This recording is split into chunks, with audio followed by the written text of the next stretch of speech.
Hello everyone, कैसे हैं आप। स्टार्ट करते हैं NCERT maths class 10 chapter 5 AP means arithmetic progression exercise 5.3 question number 14 से आगे। क्वेश्चन नंबर 15 है, एक contract on construction job specifies a penalty for delayed of completion beyond a certain date as follows. मतलब ये है कि एक कॉन्ट्रैक्ट होता है कंस्ट्रक्शन जॉब के लिए, स्पेशली पेनल्टी वहाँ पे लगती है अगर वर्क कंप्लीट नहीं होता है, सर्टेन डेट पर डिले हो जाता है, सर्टेन डेट तक कंप्लीट नहीं होता और डिले हो जाता है तो पेनल्टी लगती है। कैसे लगती है वो दी है कंडीशन। अगर लिखा है 200 rupees for the first day, अगर फर्स्ट डे डिले हुआ, एक दिन डिले हुआ तो 200 रुपीज़ का पेनल्टी है। 250 rupees for the second day, अगर सेकेंड डे भी डिले होता है तो 250 रुपीज़ है। And ₹300 for the third day, और अगर थर्ड डे भी डिले होता है तो ₹300 है, एक्सेट्रा। और इस तरह से कंटिन्यू रहता है। मतलब ईच डे क्या हो रहा है, penalty for each succeeding day being ₹50 more than for the preceding day. आने वाले नेक्स्ट डे में ₹50 बढ़ जाती है पहले, इससे पहले दिन से। अगर जैसे जैसे हम आगे जाते हैं तो 50-50 रुपीज़ पेनल्टी इंक्रीज होती चली जाती है। मतलब ये है, मतलब नेक्स्ट डे का पहले डे से ₹50 बढ़ जाएगा। How much money the contractor has to pay, जो कॉन्ट्रैक्टर जिसने कॉन्ट्रैक्ट लिया कंस्ट्रक्शन जॉब का, उसे कितना मनी पे करना पड़ेगा एज पेनल्टी, पेनल्टी के रूप में, अगर वो डिले करता है वर्क बाई 30 डेज। अगर वो 30 दिन तक डिले कर देता है तो उसे कितना पेनल्टी देना पड़ेगा। बात समझिए, पेनल्टी कहाँ से स्टार्ट हो रही है भाई, 200 रुपीज़ से, उसके बाद 250, फिर 300। तो देखो यहाँ पे कॉमन एक पैटर्न बना हुआ है। 200 से 250, 50 रुपीज़ ज़्यादा है, 250 से 300, 50 रुपीज़ ज़्यादा, फिर 50-50 बढ़ता जा रहा है। तो हमें पता चल रहा है कि कॉमन डिफरेंस 50 है, तो ये एपी बन रही है। तो पहला 200 मैं लिख लेता हूँ, उसके बाद जो नेक्स्ट है वो 250 है, फिर 300 है, और ये कहाँ तक जाना है, 30 डेज तक इस तरह चलेगा। 30 डेज तक ये जाना है। और ये क्या है, ये पेनल्टी वाला प्रोग्राम है। ये क्या है, पेनल्टी फॉर डिलेड वर्क। ठीक है जी, ये पेनल्टी इस तरह से इंक्रीज होती जा रही है डिलेड वर्क के लिए। अब यहाँ से हमको समझ में आ रहा है कि हमें फर्स्ट टर्म पता चल रहा है, ए है, ए इज इक्वल 200, और डी भी समझ में आ रहा है, ईच डे 50 रुपीज़ इंक्रीज हो रहे हैं तो वो 50 है। 250 माइनस 200 करो 50 आएगा, 300 माइनस 250 करो तो भी 50 आएगा। और एन हमको समझ में आ रहा है, कितने डेज का हमको निकालना है, 30 डेज का, तो वो एन है 30। और हमें क्या निकालना है, इसका टोटल कलेक्शन निकालना है, तो S30 हमको फाइंड करना है। क्या फाइंड करना है हमको, S30, penalty, some of penalty, ठीक है ना, सम ऑफ पेनल्टी फॉर 30 डेज। तो SN हम जानते हैं, वो होता है N/2 into 2A plus N-1 into D. ठीक है जी। अब मैं क्या करूँगा, एन के प्लेस पे मुझे 30 रखना है, क्योंकि एन मालूम है 30 है, तो एस एन के प्लेस पे 30 रख दिया। यहाँ भी जहाँ भी एन है वहाँ 30/2 इंटू 2 मल्टीप्लाई, ए की वैल्यू है 200, तो ए के प्लेस पे मैं रखने वाला हूँ 200 प्लस एन के प्लेस पे 30-1, और डी के प्लेस पे मैं रखूँगा 50। ठीक है जी। अब देखो ये कितना हो गया, डिवाइड करके 15 हो गया। अब 2 का 200 में मल्टीप्लाई करो तो कितना आएगा, 400 प्लस 30-1 कितना हो गया, 29 इंटू 50। करें आगे, ये 15 है बाहर। अब देखो अंदर क्या है, ये 400 as it is plus multiply करो इनका, एक जीरो हो गया, 5 9 जब 45 होते हैं, 5 2 ज़ा 10 एंड 14 हो गया। इनको ऐड कर लो, ऐड करके कितना मिला, 1400 एंड 400, 1850। अब इनकी हम करेंगे मल्टीप्लाई, इनका क्या करेंगे, मल्टीप्लाई। तो मल्टीप्लाई बना इनका 27,750। तो इसका मतलब क्या हुआ, hence contractor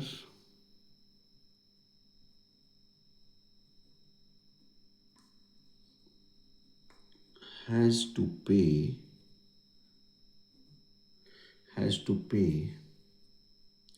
for the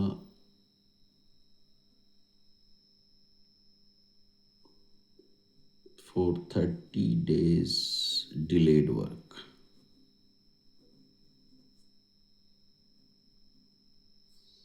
is equal rupees 27,750. ये हो गया इसका आंसर. क्वेश्चन नंबर 16 है, a sum of rupees 700 is to be used to give 7 cash prizes to students of a school for their overall academic performance. If each prize is rupees 20 less than its preceding prize, find the value of each of prizes. ये है कि 700 rupees हैं total, उनको use करना है 7 cash prices देने में. किसको? स्टूडेंट्स को, एक स्कूल के. और कैसे देना है? उनके ओवरऑल एकेडमिक परफॉर्मेंस के बिहाफ पे. ठीक है, और एकेडमिक परफॉर्मेंस कैसा है उनका, कौन फर्स्ट रैंक में है, सेकंड रैंक में है, थर्ड रैंक में, इस तरह से 7 टॉपर्स को ये प्राइजेज जाना है. If each prize 20 less than the preceding one, ये नेचुरल है कि ईच प्राइज का जो कॉस्ट है वो प्रीवियस से, प्रीसीडिंग से 20 कम कम कम होता जाएगा, क्योंकि फर्स्ट वाले को सबसे ज़्यादा मिलना है, तो 20 रुपीज़ कम होता जाएगा. जैसे फर्स्ट को सपोज जो भी मिला, सेकंड वाले को उससे 20 कम मिलेगा, थर्ड वाले को सेकंड वाले से 20 कम मिलेगा, और फोर्थ वाले को थर्ड वाले से 20 कम मिलेगा. इस तरह से हमको 7 पार्ट्स में इसको देना है. तो देखो, हमको ये तो बात समझ में आ रहा है कि जो SN है, जो टोटल सम है मनी का, 7 पार्ट्स की जो मनी है जो 7 लोगों को देनी है, उसका सम है 700. तो ये S7 की वैल्यू है. ये बात हमको समझ में आ रही है. जो 7 टर्म्स हम मान लें 7 प्राइजेस को, उन 7 प्राइजेस का सम है ये, क्योंकि इसी में से 7 प्राइजेस देने हैं. करेक्ट. तो हमें ये भी बात समझ में आ रहा है कि N हमारा 7 है. अब क्योंकि 20 रुपीज़ लेस हो रहे हैं, तो D भी हमको समझ में आ रहा है कि -20 है. D की वैल्यू -20 है. अब फर्स्ट प्राइज क्या है? Let first prize be rupees A, यानी कि वो A रुपीज़ हमने सपोज कर लिया. अब हमारे पास A भी है, SN भी है, N भी है और D भी है. तो मैं SN वाला फॉर्मूला यूज़ करके A फाइंड कर लूँगा. SN हो गया N/2 into 2A plus N-1 into D. अब देखो, SN के प्लेस पे मैं S7, N के प्लेस पे 7 रखने वाला हूँ, अपॉन 2 इंटू A तो A ही है ना, पता नहीं है हमको. N के प्लेस पे 7 -1 और D के प्लेस पे -20. डायरेक्ट मत रख देना -20 करके, ब्रैकेट के अंदर ही रखना, वरना क्या हो जाएगा, वो -20 अलग टर्म, आपको बच्चे करते हैं ना ऐसी गलती, इसलिए बता रहा हूँ. इस ब्रैकेट के बाद अगर माइनस में कोई टर्म है तो उसे ब्रैकेट के अंदर ही लिखिए, ताकि पता चले कि इसका और इसका मल्टीप्लाई है. ये भले ही नेगेटिव है पर दोनों मल्टीप्लाई में है, जैसे कि D N-1 के साथ मल्टीप्लाई में है. अब S7 की वैल्यू है ना हमारे पास, कितनी है? 700 इज इक्वल 7/2. ये कितना है? 2A प्लस 7 - 1 6 मल्टीप्लाई, ये कितना है? -20. अब देखो क्या करने वाले हैं सर. देखिए, ये 700 एज इट इज़ लिखेंगे हम, इज इक्वल ये 7/2, और यहाँ क्या मिलेगा? 2A as it is plus, और ये माइनस, तो प्रोडक्ट होगा नेगेटिव. 6 का 20 में मल्टीप्लाई करो, 120. अब देखो मैं क्या करने वाला हूँ, 2 से अंदर दोनों को डिवाइड करने वाला हूँ. यहाँ 700 एज इट इज़, बाहर 7 बचा, और 2 से मैं 2A को भी डिवाइड करूँगा. देखो 2A/2 माइनस 120 को भी 2 से डिवाइड करूँगा, 120/2. इधर 700 इज इक्वल 7. अब ये डिवाइड करके कितना मिला? A माइनस ये डिवाइड करके कितना मिला? 60. ठीक है जी. अब ये जो 7 है इसको मैं इधर लेके आऊँगा, 700/7 इज इक्वल में क्या बचा? ये बचा A - 60. 7 से 100 डिवाइड कर दो, 700 डिवाइड कर दो, 100 टाइम हो गया. 100 इज इक्वल A - 60. अब 60 को 100 के साइड लेके जाओ, 100 प्लस 60 इज इक्वल A. कितना हो गया? 160 आ गया A. इसका मतलब समझ में आ गया हमको बात कि जो फर्स्ट प्राइज़ है जो फर्स्ट प्राइज़ है ए की वैल्यू मिल गई ना, तो फर्स्ट प्राइज़ की वैल्यू क्या हो गई, फर्स्ट प्राइज़ ए है ना, वो हो गया हमारा 160। अब सेकंड प्राइज़ जो है, सेकंड प्राइज़ वो क्या होगा, ए प्लस डी होगा। अब ए कितना है 160 प्लस डी कितना -20, तो 160 -20 कितना हो गया 140। थर्ड प्राइज़ क्या होता है, ए प्लस 2D होता है, तो ए कितना 160 प्लस 2 इंटू -20, 160 -40 तो कितना हो गया 100। 22 या 40, ओ 160 है, सॉरी 160 -40 तो 120 सॉरी, ये 160 था, बाई मिस्टेक 140 लिख दिया। 160 -22 या 40 तो बचा 120। फोर्थ प्राइज़ कितना होगा, ए प्लस 3D होगा,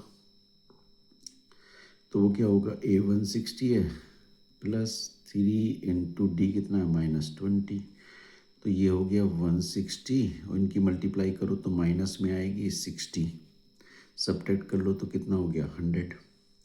अब हम चलते हैं फिफ्थ प्राइज़ पे। फिफ्थ प्राइज़ कितना होगा, ए प्लस 4D, ए कितना है 160 प्लस 4 इंटू -20, अभी कितना हो गया 160, डिफरेंट साइन का प्रोडक्ट -24, 20 इंटू 4 80, कितना बचा 80। अब चलते हैं सिक्स प्राइज़ पे। सिक्स प्राइज़ होगा ए प्लस 5D, 160 प्लस 5 इंटू -20, तो ये हो जाएगा 160 -100, 60 आ गया। And seventh and last prize कितना होगा, ए प्लस 60, 160 प्लस 6 इंटू -20, 160 -120 तो कितना आएगा 40। तो ये हो गया इसका आंसर। अब चलते हैं आगे। क्वेश्चन नंबर 17 में देखें, in a school students thought of planting trees. एक स्कूल में स्टूडेंट्स प्लांटिंग ट्रीज के बारे में सोचते हैं, और क्या सोचते हैं कि वो in and around the school of reduce air pollution, उनको प्लांट करना है ट्रीज स्कूल के अंदर भी और स्कूल के बाहर भी एयर पोल्यूशन रिड्यूस करने के लिए। ऐसा स्टूडेंट्स ने स्कूल में प्लान किया। इट वॉज डिसाइडेड, और ये भी तय किया गया, that the number of trees that each section of each class will plant, कि ईच क्लास का ईच सेक्शन जो नंबर ऑफ ट्रीज प्लांट करेगा, वो कैसे करेगा, will be same as the class, वो उतने ही करेगा जितनी उसकी नंबर ऑफ क्लास है।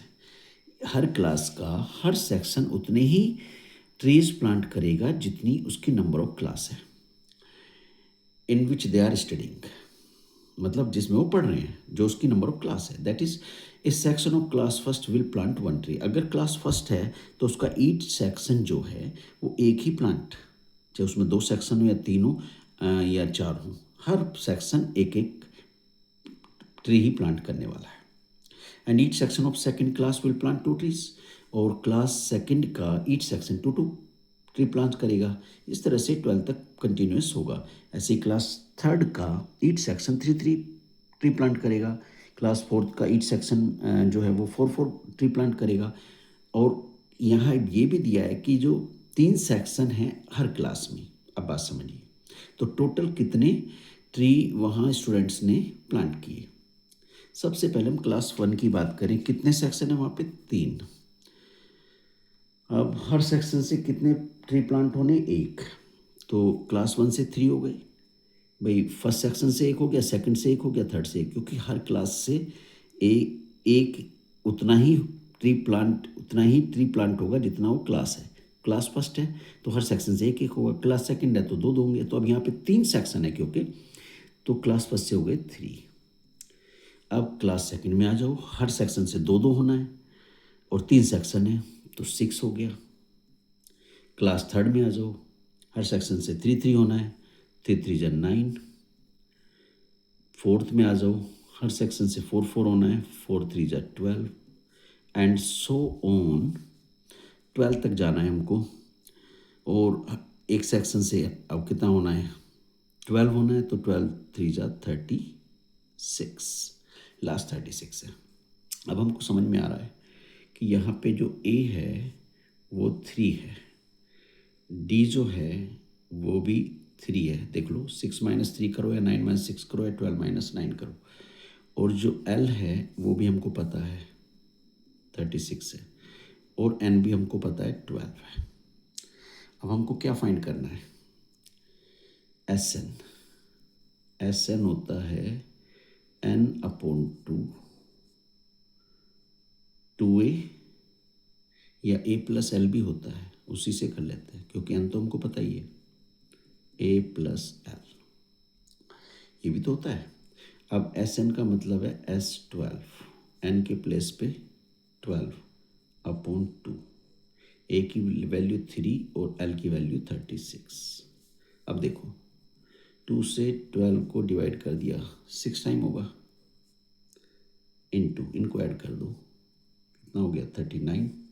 इनका मल्टीप्लाई कर लो, मल्टीप्लाई करके क्या मिलता है, 6 का 9 में करें 4 आएगा, 6 9 जा 54, 6 3 जा 18, 18 एंड 5 23, यानी कि टोटल स्कूल 234 प्लांट के ट्रीज जो प्लांट करेगा।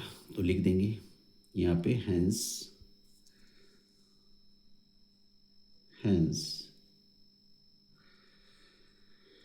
the trees will be planted by students. Trees will be planted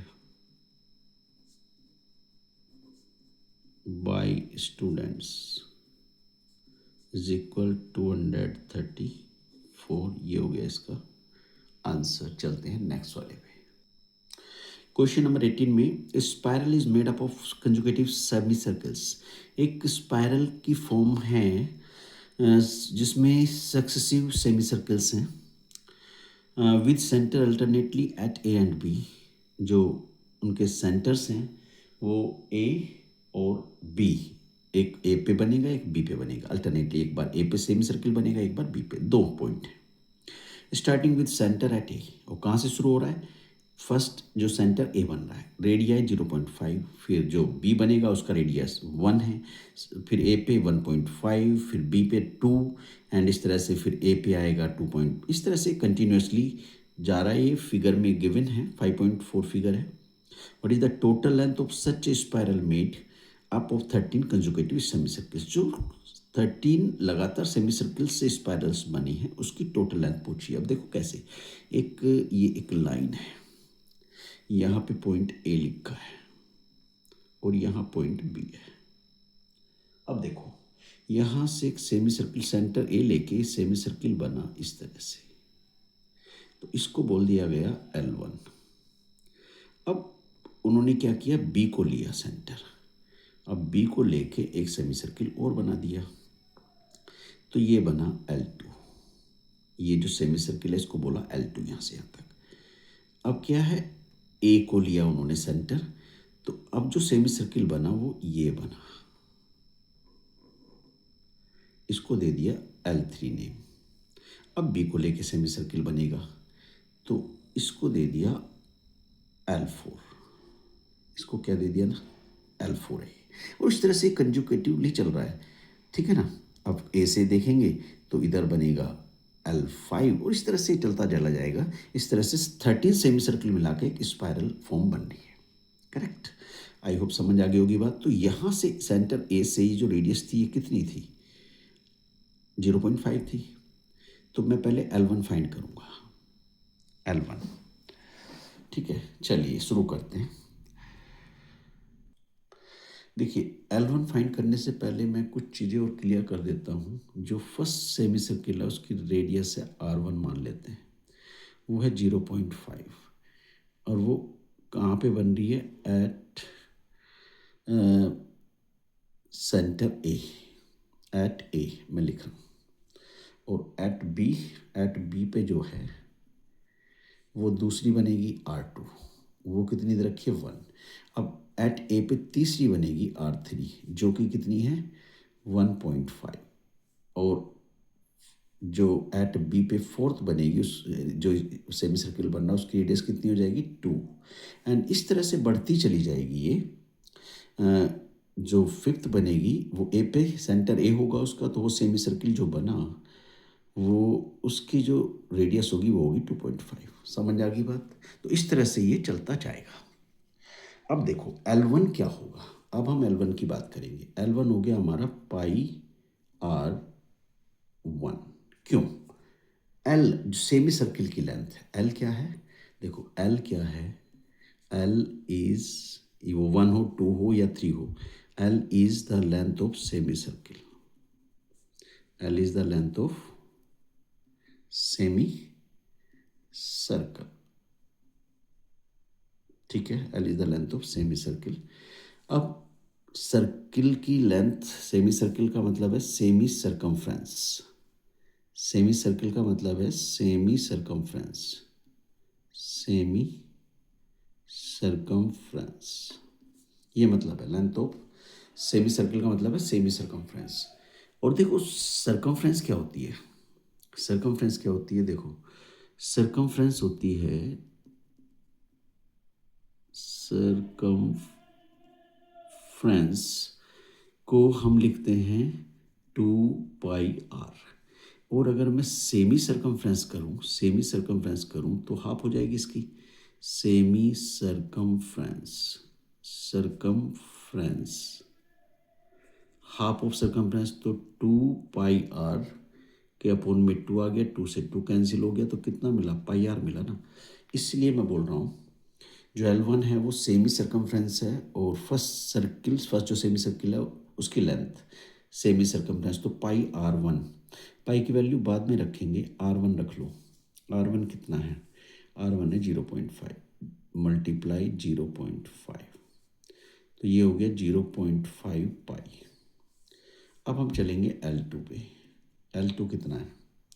L2 हो जाएगा πr2। सेमी सरकमफ्रेंस है ना ये भी, तो सेकंड सर्किल की, सेमी सर्किल की, सेकंड सेमी सर्किल की, सेमी सेकंड सेमी सर्किल की जो सेमी सरकमफ्रेंस है, तो ये हो गया पाई एज इट इज। R2 कितना है? 1 है, तो ये हो गया 1 पाई। सेंटीमीटर में है सब। ऐसे ही मैं L3 फाइंड करूँगा तो वो हो जाएगी πr3। अब देखो तो पाई तो एज इट इज़, R3 कितना है हमारा? 1.5 है, तो ये हो गया 1.5 पाई सेंटीमीटर। ऐसे ही मैं L4 फाइंड करूँगा। L4 क्या है? ये जो फोर्थ सेमी सर्किल है उसकी सेमी सरकमफ्रेंस, हाफ सरकमफ्रेंस, समझ रहे हो? आधा ही सर्किल है ना। तो ये हो गया हमारा πr4। पाई को एज इट इज रहने दो, बाद में वैल्यू पुट करेंगे। और R4 है हमारा कितना? 2, तो ये हो गया 2 पाई सेंटीमीटर। आगे जरूरत नहीं, 4 काफ़ी है, इन्हीं से पता चल जाएगा। डी निकालना है पहले हमको। देखो अब इन्हें लिख लेते हैं पहले। तो हमारे पास जो सरकमफ्रेंस, सेमी सरकमफ्रेंस मिली वो 0.5 पाई मिली। फिर नेक्स्ट जो है वो 1 पाई मिला, उसके बाद 1.5 पाई मिला, और जो ए पी है, ए पी जो बन रही है ए पी वो ये है, और उसके बाद है 2 pi and so on up to 13 semicircle, semicircles. ठीक है जी, ये है। तो इसका मतलब हमको समझ में आ रहा है ए की वैल्यू 0.5 पाई है, और डी कितना हो गया जी? पाई माइनस 0.5 पाई, तो ये हो गया हमारा 0.5 पाई। एन का भी हमको समझ में आ रहा है 13 है। ठीक है जी। अब हम एस एन फाइंड करेंगे। एस एन वो क्या होता है, n/2 into 2a plus n-1 into D होता है। क्योंकि 13 है टोटल टर्म, 13 सेमी सर्कल्स हैं, तो n के प्लेस पे 13 रखना है। ठीक है, n के प्लेस पे 13 रखिए। ये हो गया 13/2, 2 मल्टीप्लाई a के प्लेस पे 0.5 पाई प्लस n के प्लेस पे 13 -1 और d के प्लेस पे 0.5 पाई। अब देखो ये तो हो गया 13/2, ये कितना हो गया 1 पाई, फिर 2 इंटू 0.5 का मतलब हो गया 1 पाई, प्लस ये कितना हो गया 12 इंटू 0.5 पाई,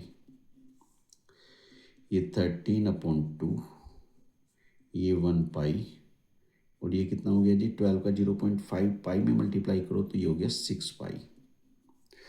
ठीक है, अब देखो ये 13/2 इन्हें ऐड कर लो, ये हो गया 7 पाई। अब हम पाई की वैल्यू रखेंगे, वरना कैलकुलेशन बहुत ही कॉम्प्लेक्स हो जाती है अगर पाई हम शुरू में रख देते हैं। समझ में आ गया ना, इसलिए बहुत ईजी तरीके से आपको बताया है। पाई की वैल्यू अब रख लो 22/7 होती है कि नहीं।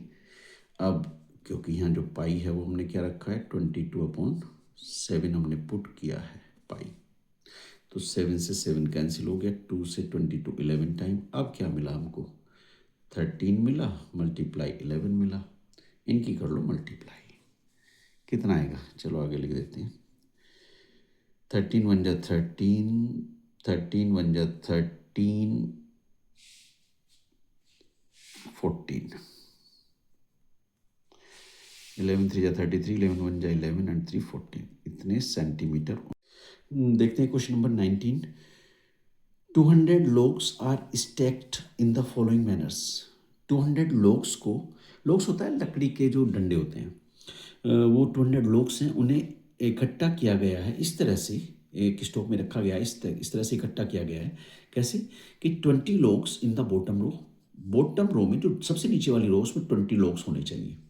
19 इन द नेक्स्ट रो, उसके ऊपर वाली में 19, 18 in the row next to it, और 18 उसके ऊपर वाली में, फिर उसके ऊपर वाली में 17, इस तरह से रखे हुए हैं। तो पूछा गया है आपसे in how many rows are the 200 logs placed, तो कितनी रोज के अंदर ये 200 logs को रखा जाएगा, नंबर ऑफ रोज कितनी है। And how many logs are in the top row, और टॉप रो जो सबसे ऊपर वाली रो है उसमें कितने logs आएंगे। तो दो बात पूछिए, देखो सबसे पहले तो हम लिख लेते हैं जो गिवन इन्फॉर्मेशन है उसको ठीक से। क्या, सबसे जो बॉटम रो है उसमें कितना है 20 logs हैं, उसके ऊपर वाली में कितने हैं भाई 19, उससे ऊपर वाली में 18, फिर कितने होंगे 17 एंड सो ऑन। अब कितना ये लास्ट में हमको पता नहीं कितनी रोज, वो नहीं पता। तो एक तो हमको यहाँ समझ में आ रहा है 820 है, हमको डी भी समझ में आ रहा है कि -1 है, 19 - 20 कर लो या 18 - 19 कर लो, डी भी -1 आ रहा है। और जो एस एन है, टोटल जो लोग्स का सम है सारी रोज में, जो टोटल लोग्स हैं वो कितनी है 200 है। तो एक तो हमको एन फाइंड करना है नंबर ऑफ लोग्स, और फिर ए एन फाइंड करना है। एक हमको ए एन सबसे लास्ट वाली रो में कितने हैं, ठीक है जी, ये हमको फाइंड करनी है दो बात। अब देखो एन, एस एन, डी और ए, इनमें तो रिलेशन होता है ना। तो एस एन क्या होता है n/2 into 2a plus n-1 into D होता है। अब देखो n के प्लेस पे हमने पता नहीं, n ही रखना है अपॉन 2, और एस एन कितना है 200, तो एस एन के प्लेस पे 200, n के प्लेस पे n, 2 इंटू ए के प्लेस पे 20 प्लस n-1 और डी के प्लेस पे -1, देखो d -1 है ना। अब देखो ये है 200 इज इक्वल n/2, यहाँ 2 का 20 में मल्टीप्लाई करें तो 40 आएगा। अब -1 का मैं n में करूँ तो -n आएगा, -1 का -1 में करूँ तो +1 आएगा। अब देखो ये हो गया 200 इज इक्वल n/2, 40 और 1 कितना हुआ 41 माइनस n। अब हम क्या करेंगे, अब हम करेंगे सर, ये जो 2 दिख रहा है ना हमको, इसकी मल्टीप्लाई मैं इधर करूँगा 200 के साथ, तो ये हो जाएगा 400, 2 इंटू 200, और इधर बच्चा n इंटू 41 माइनस n। अब इस n की मल्टीप्लाई अंदर करूँगा, ये है 400, n का 41 में करूँ तो 41n माइनस n का n में करूँ तो n स्क्वायर। अब क्या करूँ मैं, शिफ्ट कर दो राइट साइड जो है ना वैल्यूज उनको लेफ्ट में शिफ्ट कर रहा हूँ, तो ये पॉजिटिव बन जाएगा। n स्क्वायर इधर हो गया पॉजिटिव, 41n हो गया नेगेटिव, और प्लस का है 400, और ये इक्वल में बचा 0। अब मुझे देखिए ये क्वाड्रेटिक इक्वेशन मिली, इसके फैक्टर करने, ये हमेशा ध्यान रखिए जब भी n हमसे फाइंड कराएगा एपी के अंदर तो क्वाड्रेटिक इक्वेशन ही मिलेगी मोस्ट प्रोबेबली। समझ आ रही बात, अगर an नहीं दिया है तो ठीक है, अगर an दिया तो बात अलग है, वरना अगर an नहीं दिया है तो 100% वो आपको क्वाड्रेटिक इक्वेशन ही मिलेगी, और आपसे डरिएगा नहीं प्लीज़। सोल्व कर लीजिए फैक्टर करके। अब 400 के फैक्टर जिनका सम हो 41, तो 400 के फैक्टर जिनका सम 41 हो क्या होते हैं 25 एंड 16, है ना। तो n स्क्वायर माइनस ये हो गया 25n, और ये हो गया माइनस 16n, और प्लस का 400 इज इक्वल 0। अब यहाँ पे कॉमन क्या हुआ n, डिवाइड करके क्या बचेगा n माइनस 25, यहाँ कॉमन क्या हुआ माइनस 16, डिवाइड करके बचेगा n minus 25 sorry, is equal 0। अभी क्या कॉमन हो गया n माइनस 25 कॉमन हो गया, देख लो यहाँ और यहाँ पे। अब बचा क्या n माइनस 16 इज इक्वल 0। अब देखो दो फैक्टर्स मिले हमको, अब दोनों को हमको क्या करना है, 0 के इक्वल रखना है। n minus 25 is equal 0 and n minus 16 also is equal 0। अब n इज इक्वल, एक तो आ गया 25 और n इज इक्वल आ गया 16। अब ऐसा तो नहीं हो सकता ना कि नंबर ऑफ जो रोज़ हैं वो 25 भी बन जाए और 16 भी बन जाए इस 200 रोज़ के अंदर, लॉग के अंदर। नहीं हो सकता ना, पॉसिबल नहीं है ना, केवल एक इनमें से आंसर होना चाहिए। तो वो कौन सा आंसर होगा, चलिए उसको हम चेक कर लेते हैं। चेक कैसे करेंगे बताते हैं। देखिए चेक कैसे करना है बात समझिए, जो भी हमें n मिला उसकी हेल्प से हम an फाइंड करके देखेंगे। लास्ट टर्म की वैल्यू क्या है, वो नंबर ऑफ लोग्स हैं लास्ट रो में, और वो कभी नेगेटिव नहीं हो सकते। जिसका भी लास्ट टर्म नेगेटिव आएगा, जिसको भी रखने पे, वो वैल्यू पॉसिबल है ही नहीं, वो उतनी नंबर ऑफ रोज हो ही नहीं सकती। अगर मैं an निकालूं, व्हेन ये होगा a plus n minus 1 into D, और यहाँ पे मैं क्या पुट कर रहा हूँ, मैं पुट कर रहा हूँ n इज इक्वल 25। अगर मैं रखता हूँ, a की वैल्यू पता है हमको 20 है, n के प्लेस पे मैं रख रहा हूँ 25 माइनस 1, और d के प्लेस पे माइनस 1। ये हो गया 20 प्लस 25 माइनस 24 इंटू माइनस 1, कितना मिला जी 20 माइनस 24, कितना मिला -4। क्या नंबर ऑफ लोग्स नेगेटिव हो सकते हैं, नो। तो ये हमको नॉट पॉसिबल हो गया ना, एंड लास्ट टर्म में जो नंबर ऑफ लोग्स हैं वो माइनस पॉसिबल होते ही नहीं है, नॉट पॉसिबल। बिकॉज रीजन लिख देते हैं, because number of logs in last row will never be negative, ये बात आप याद रखिएगा। तो इसलिए इसको क्या करेंगे, इसको हम नेगलेक्ट कर रहे हैं, नेगलेक्टिंग। इसका मतलब क्या है, नंबर ऑफ रोज, अब 25 को भी चेक करके देख लो, अगर चेक करके देखना है तो देख लो, an is equal a20 plus n के प्लेस पे 16 माइनस 1 इंटू माइनस 1। अब देखो 20 प्लस n, अब क्या, अभी मैं n क्या ले रहा हूँ 16 ले रहा हूँ, ठीक है। अब ये 15 इंटू माइनस 1, अब देखो 20 माइनस 15 हो गया, 5 आया, जो कि पॉसिबल है, पॉजिटिव है ना। तो नंबर ऑफ लॉग्स तो पॉजिटिव ही रहते हैं, नंबर तो पॉजिटिव ही आएंगे ना किसी भी क्वांटिटी के, तो इसलिए ये पॉसिबल है। तो इसका मतलब क्या हुआ, इसका मतलब हुआ हेंस, चलो हेंस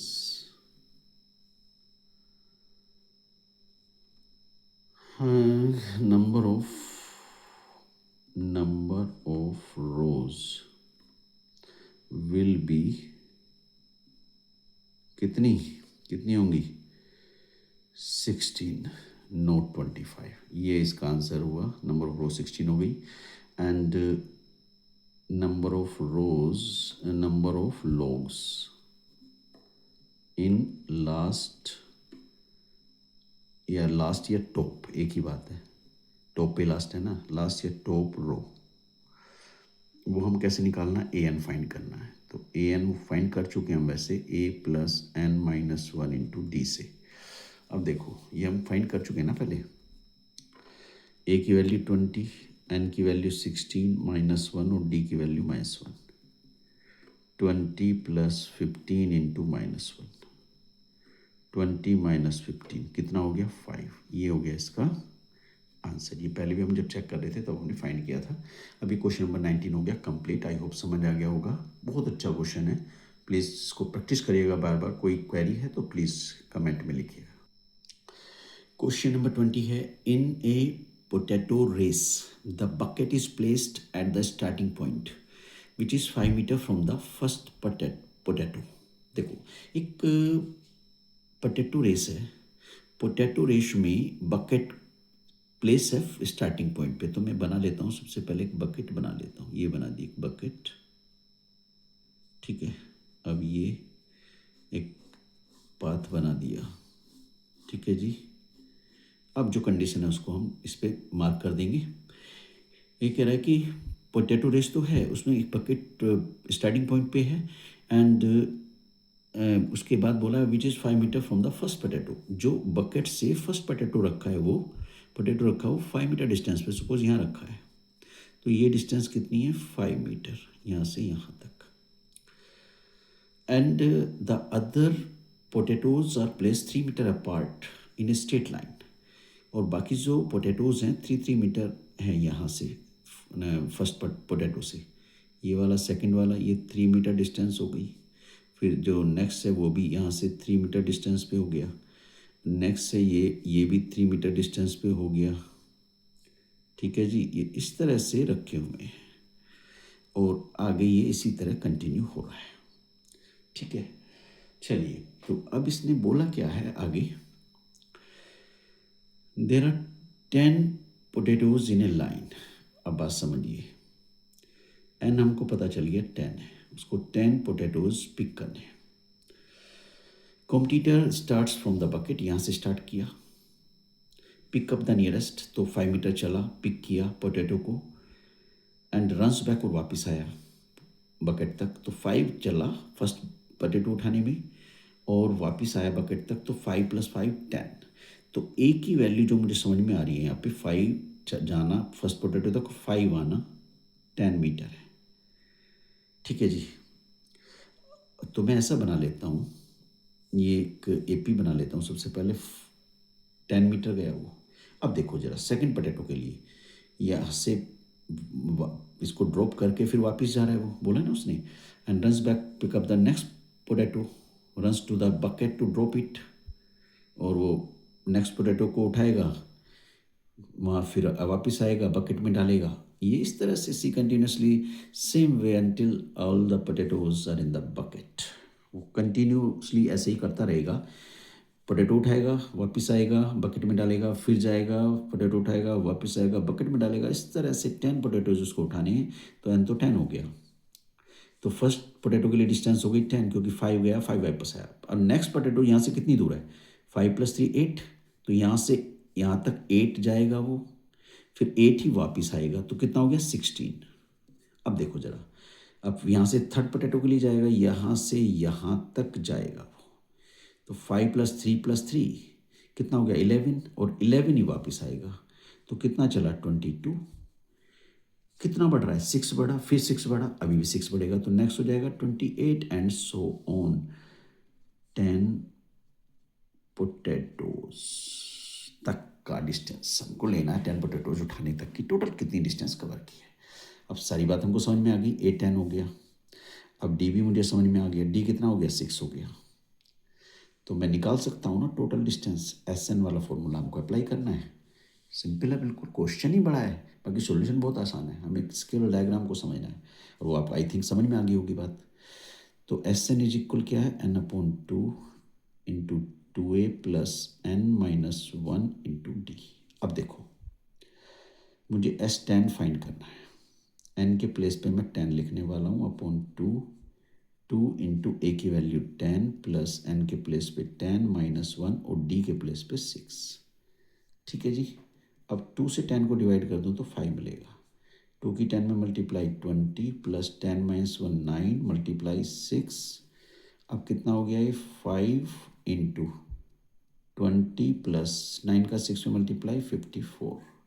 अब देखो 5 इंटू, इनको ऐड कर लो, ये हो गया 74, और इनकी जो मैं मल्टीप्लाई करूँ, 5 4 जा 20, 5 7 जा 35, 37। ठीक है, 5 4 जा 22, 5 7 35 एंड 2 37 मीटर। इतना डिस्टेंस उसको कवर करना पड़ेगा। 10 पोटैटोज पिक करना, 10 के 10, और वो बकेट में डालना। क्वेश्चन बहुत सिंपल सा है, लंबा है बट बहुत आसान है। फिर ये बोला गया, एक यहाँ पोटैटोज रेस होनी है, और एक जो कॉम्पिटिटर है उसको क्या करना है भाई, बकेट सबसे शुरू में रखा है, और पहला पोटैटो है जो उससे 5 मीटर डिस्टेंस पे रखा है, और उसके बाद जो नेक्स्ट कमिंग पोटैटोज हैं उनमें 3 मीटर डिस्टेंस पे रखे हैं। तो उसने यहाँ से चला फर्स्ट पोटैटो उठाने के लिए, यहाँ तक फर्स्ट पोटैटो तक तो 5 मीटर चला, फिर 5 वापस आया तो 10 चला, तो पहली डिस्टेंस उसने 10 चली, फर्स्ट पोटैटो उठा के पिक कर दिया। अब यहाँ से फिर वापस गया, कहाँ तक चला, सेकंड पोटैटो तक, और ये डिस्टेंस कितनी हो गई, 5 + 3 8, बकेट से पोटैटो तक जाने का। 8 अगर जा रहा तो 8 ही वापस आएगा, 16 हो गई। अब थर्ड पोटैटो फिर से आगे 3 मीटर आगे रखा है, तो बकेट से यहाँ तक की डिस्टेंस कितनी हो गई, 5 + 3 + 3 कितना हो गया, 11, और 11 वापस आएगा तो 22 हो गई। इसी तरह से नेक्स्ट पोटैटो इससे 3 आगे रखा है, तो जाने में कितना डिस्टेंस चलेगा, 5 + 3 + 3 + 3 कितना हो गया, 14, तो वापस भी 14 आएगा तो 28 हो गया। इस तरह से वो 10 पोटैटोज हमको डिस्टेंस कवर करना है 10 पोटैटो उठाने के लिए। तो हमें समझ में आ गई, ए 10 हो गया, और नेक्स्ट 16 हो गया, 22 28, तो डी हमें पता चल गया 6 है, एन हमको पता है 10 है, तो हमने सम निकाल दिया सम वाली आइडेंटिटी से। आई होप एक्सरसाइज समझ आ गई होगी, समझ आ गई है तो इसको अच्छे से प्रैक्टिस करिए। वीडियो अच्छा लगा है तो वीडियो को लाइक शेयर और कमेंट करो। आपकी जो भी क्वेरी है उसको कमेंट में ज़रूर लिखिएगा, कोशिश करेंगे विद इन टाइम आपकी जो भी डाउट है उसको रिजॉल्व करने का। जुड़े रहिए ज्ञानवापी मैथ क्लासेस से। Thank you.